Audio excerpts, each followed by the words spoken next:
Hello, my name's Soraya, and I have Nystagmus.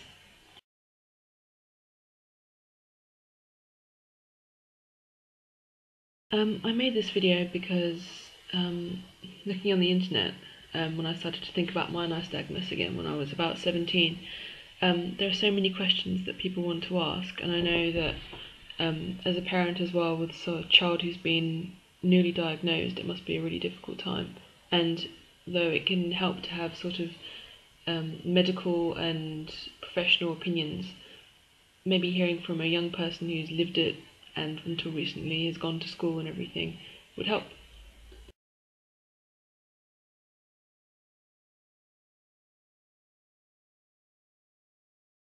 Okay, so the first thing is, what is nystagmus? Basically, involuntary movement of the eyes, and mine is congenital or pathological, I believe it's called, which means it's just something I was born with. I believe it's mainly a mutation of the X chromosome, and it affects 24 in every 10,000 people, so it's fairly rare but not so rare. And mainly affects white European descent people, which makes it even more unusual that I have it, because no one else in my family has that, and that's not my ethnic origin at all.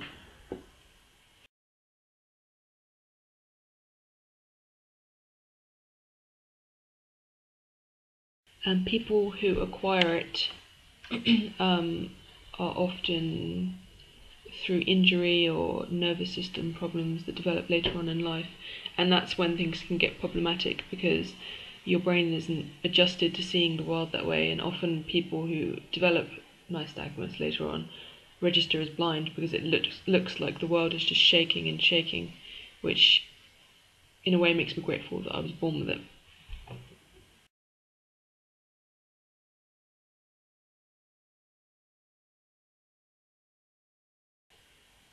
Another frequently asked question is, can you treat nystagmus?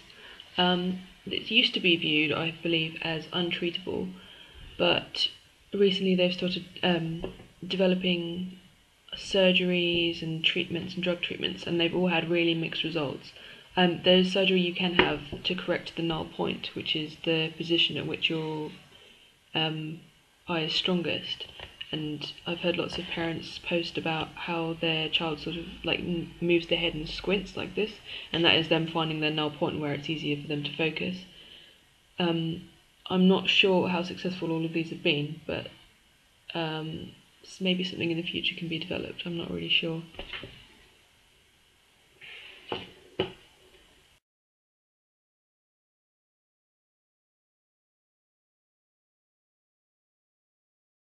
A message I got asked from one of my first videos was about what I can see personally.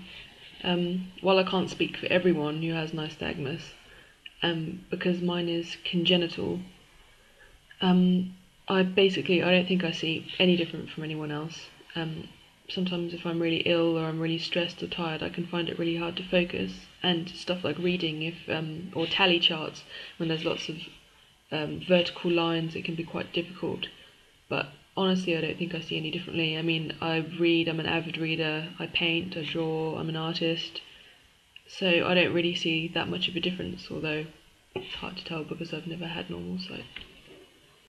Something really important as well is that nystagmus is really individual from person to person, and it does develop and it does change over time. Often it gets much better up until the age of 6 and it's still developing, so I know lots of parents get really worked up and scared, especially when their babies might be sick, that their eye movements is getting really rapid, and there's so much more time for improvement. I just worry about the here and now, and the future really will take care of itself.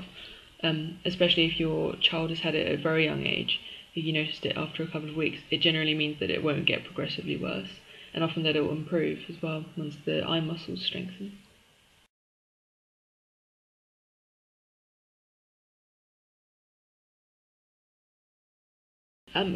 For schools and things like that, when they get a bit older, they can actually have extended time on exams and help with coursework, and they're supposed to print out sheets that are a lot bigger with bigger print, so it's much more helpful to them and they can concentrate better. And I think that that's really helpful, because if you don't concentrate and you always feel like you're lagging behind in something, it can really put you off doing it. So I'd say that's a really good thing to talk to your child's teacher about, is getting bigger printed worksheets and stuff like that. Also, what would be really useful, I think, is I personally read using a Kindle, because although I love books, it's quite difficult because a lot of the older classical ones that I like are often in really tiny, tiny print, and it can be really difficult, even with my glasses. So a Kindle allows you to sort of zoom and make everything bigger. Also, an iPad I've heard is really useful. I've used one, but a lot of families I know with Nystagmus own one because it's a lot better and it's more interactive for the kids, so it encourages them to be more interactive with their learning.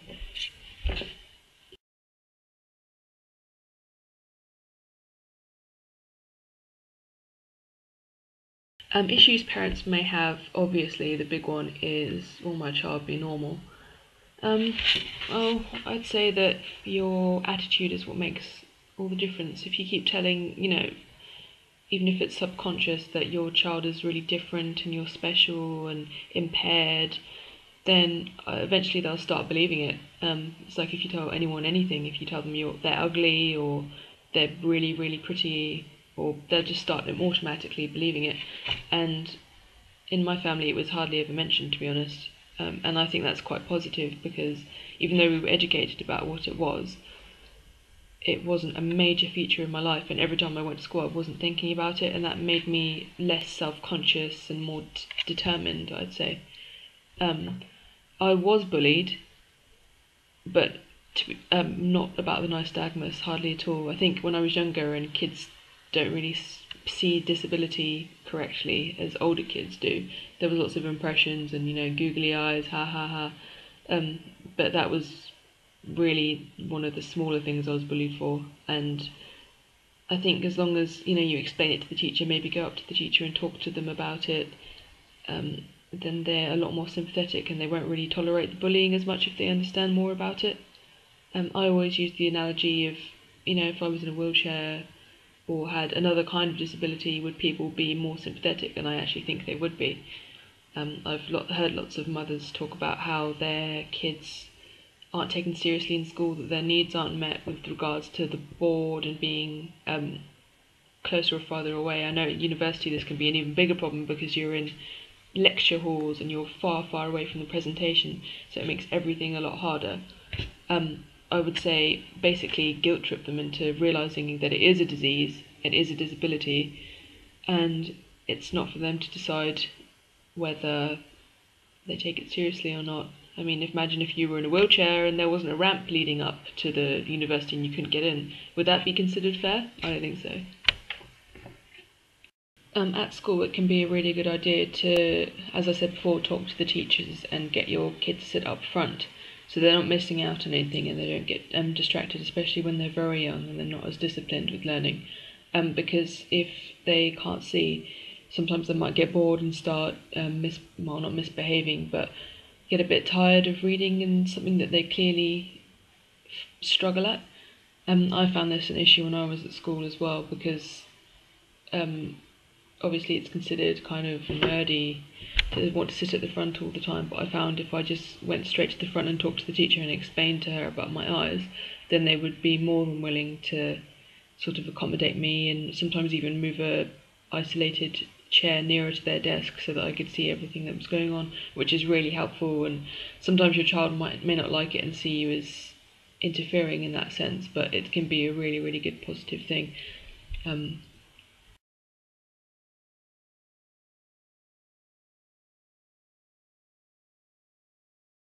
I've also had a lot of concern about sports in school. I know to a lot of parents that's a really big deal, and I can understand why, because physical achievement is considered really important. I was not good at basketball and football and all those sorts of ball games because I just got hit in the face constantly, or I missed it. Like rounders or baseball, I was absolutely shocking at because I could barely see where to aim, and I don't think anyone made any allowances for that. I was never excused from those sorts of games, which wasn't that good for my self-esteem.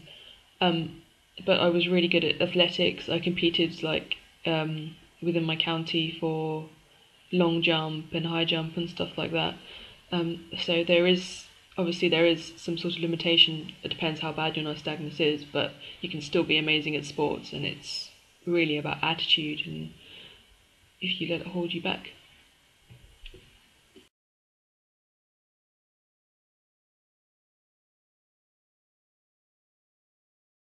One thing you might want to talk about to your son or daughter's teachers is the fact that glasses don't actually help nystagmus.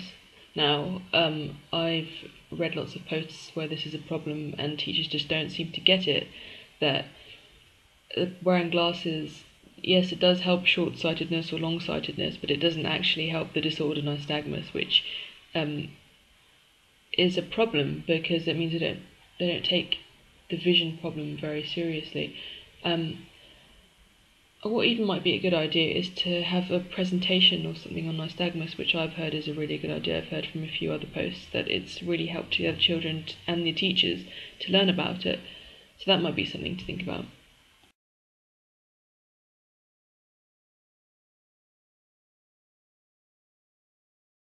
Other visual problems for me, I would say stuff like bus timetables, train timetables. I've flagged down so many wrong buses because I can't see the number properly because it's all blurry to me, or my eyes are shifting too much to notice the difference between the numbers, and it is incredibly embarrassing because you have to explain to them that you thought it was a different bus. I think the world could be a lot more visually impaired friendly in that respect. Even reading bus timetables can be a struggle sometimes if it's dark or the numbers are extra small or it's high up and I can't read it. I think that's a major problem that needs to be fixed. An issue I've had, and I know lots of other people have had, is the ability to look people in the eye and the sort of confidence issue. I'm sure you can tell from the webcam, even I'm so in the habit of not looking people right in the eye that I still don't do it now. This can make you seem a bit shifty, I've found, with people because they view sort of, not looking you in the eye as untrustworthy, which just really isn't true because I'm quite an open and honest person, but people just don't seem to realise it. With that, I think it's important to, encourage your kids to look people in the eye and get them used to doing it to you at home. And I think once they relax around people, then the shaking actually subsides a little bit. So I think that's really useful, and just understanding if your child, has a problem focusing and talking to people. If people get a bit impatient with them not looking at them, try and explain that it's part of the visual thing and not just a ignorant or rude thing that they're doing. The issue of driving always seems to come up. For a lot of people that can just basically symbolise their independence, and it's really important to a lot of people, and it can be one of the most frustrating things for me about nystagmus is not knowing if I'll be able to drive. I have had driving lessons, I can drive, I've got a provisional licence, but I've not taken the test yet, and it's because I'm not yet confident that A, I'll pass the test, and B, if it's responsible for me to basically be on the road. I'll have to do some more eye tests and see if this is possible, but if you can't, then it's really not the end of the world. I mean, there's so much public transport. Obviously it depends where you live. In the countryside and suburbs maybe this can be a bit more of a problem, but if you live near a city or somewhere like that, or close to a city, it can be a lot easier because there's so many buses going in and out, and often it works out cheaper and better for the environment, to be frank, if you don't use as much of your own transport and use public transport more. And if you register blind, then it can be really helpful because it can give you sort of benefits and travel options and travel cards and things like that if you can't drive, which is really good. And that brings me on to another important point, and I know it's quite controversial, is registering partially sighted. Now, this is such a personal decision to make, especially if you're a parent, because you are deciding a lot of your child's future. There are obviously a lot of agencies and help that you can get from registering blind or partially sighted, and guidance from various government agencies and charities and things like that. But for me, I was never registered, and in a way, I think that's helped me because I strive so much to be more independent and prove things because I haven't had that sort of label on me. Now, I know that isn't true for absolutely everyone, and it really is. Obviously, I would never disrespect anyone's decision to do that at all. It's a totally personal thing. But for me, I don't think it's the best thing for myself. So I would say wait until your child is maybe a bit older because, as I'm sure you've realised, is that there's hardly any research done on nystagmus compared to a lot of other visual disorders. And I'm not really sure how much it would really benefit a child having been registered very early on because your vision improves as well. So that's just something to think about. Yeah. So that's it. Sorry it took so long. Please let me know if there's any other questions that you want answering that I haven't really gone into detail here. Feel free to message me. I'd like to thank the Nystagmus network, which has been so helpful to me. Reading all the forums and people who've been through exactly the same things I have has really helped me. And there are really good Facebook sites you can go to. I think a good one is People and Parents of Nystagmus, which have been really helpful, and there's lots of other parents and support going on there, which is really good. And I'd like to say thank you to both of them from me for supporting me and helping me. Thank you for watching. Bye!